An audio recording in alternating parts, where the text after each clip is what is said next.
please welcome our special guest, Ross Peavey. Hello, hello. Oh, thanks for being here. I really appreciate Thanks. it. So tell us a little bit about your professional history and what makes you a parliamentary procedure expert. Well, I worked in the legislature for about 15 years, and somewhere along the line had the misfortune of reading all the rules in depth and finding, a lot of different ways to accomplish my legislative goals for the people I worked for, and the rules ended up being sort of the thing that was my go-to. So I guess Great. that's how I became a rules person. And now you run a firm with Yep. another gentleman who... Yep, we specialize in parliamentary procedure as one of our,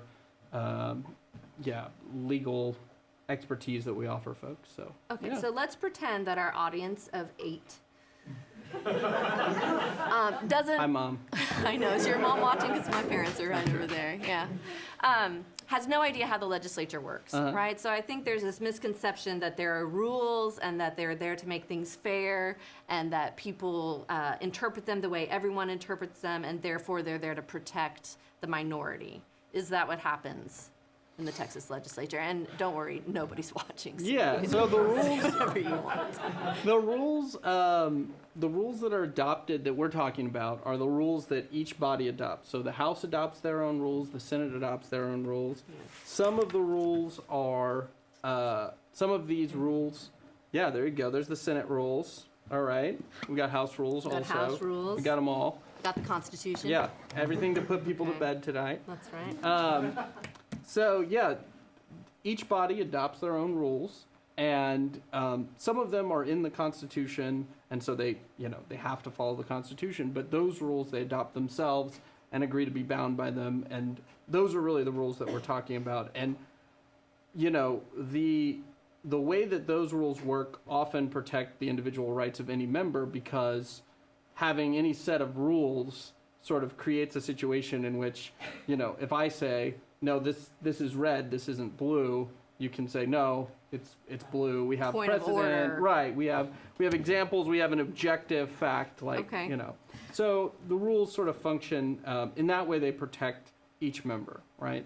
In that there is an objective thing that they can go to. Okay, and there are rules about what a quorum is, Right. how many people need to pass a bill, to change the order of business, committee hearings, really in the weed stuff. Yeah, Right. yeah. Timeline is in Texas because we, I'm sure as your viewership, all like the tens of people that are watching, 10. Yeah. I'm sure that they know that we have a very compressed legislative timeline. So in that timeline, there are dates, and it says, if you don't get a bill out of the Senate by this day, then the bill's dead. If you don't get a bill out of committee by this day, then the bill's dead. So those rules really dictate the tempo of the legislature and end up being really important for understanding how the Texas legislature works. Okay. I can think of about 3 times where really exciting things happen with the rules. And one was 2009 with, or 2007 with Tom Craddock, who was Speaker of the House.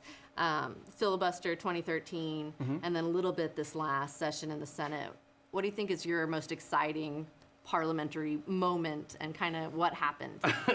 Well, exciting is definitely on a relative scale when it comes to parliamentary procedure.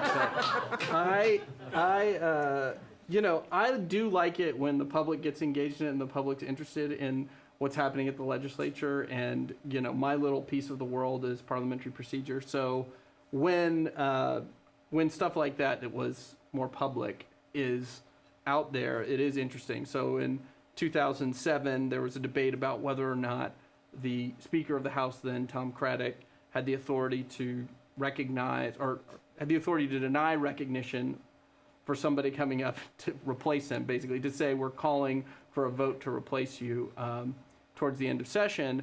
And he said that he had the authority not to recognize that motion. And so it ended up being, kind of shutting down the House towards the end of session. That was definitely really interesting. The filibuster that everyone saw, which was a series of points of order on the filibuster, which is really just a rule. This is very in the weeds, but it's just a rule saying you can't interrupt a member, right?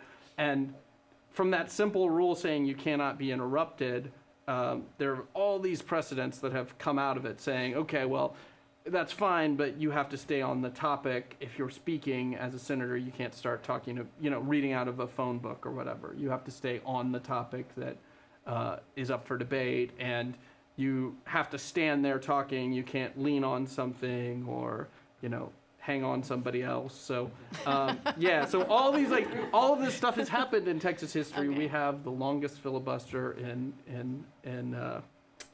the history of a legislative body, which lasted for 2 days, and I'm trying to meet it right now, but Well, we're doing it. We're going for it. but anyway, so I find that very interesting. So what happens when the book clearly states something, for example, that a bill can't have 2 topics, right? And then there is a bill and it has 2 topics, and the member makes this point of order. Who makes the ultimate decision, and what do you do if you think they're crazy?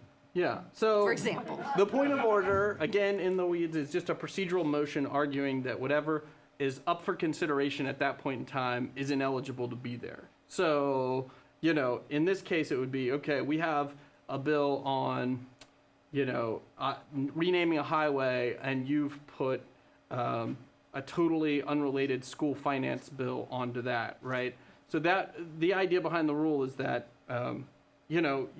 members should be able to anticipate the types of things that are going to come up, and they can't anticipate it if it's just any random thing. So what would happen is the parliamentarian then would determine this is germane or this isn't germane, and the presiding officer would make the ruling. And the ruling is really up to the presiding officer, and the body can appeal that ruling. Any individual member can appeal that ruling. But the parliamentarian really is there advising. Right. Okay. They're the ones saying, this is my opinion on it, and then the presiding officer makes the ultimate decision. As in the case we talked about before, Okay. which was the Craddock case, his parliamentarians disagreed with the initial, I believe disagreed with the initial decision, and because we had new parliamentarians after that. Right, she practically quit on the dais, right? This Right. is very exciting Yeah. as far as parliamentary procedure goes. I encourage you to look this up on Google.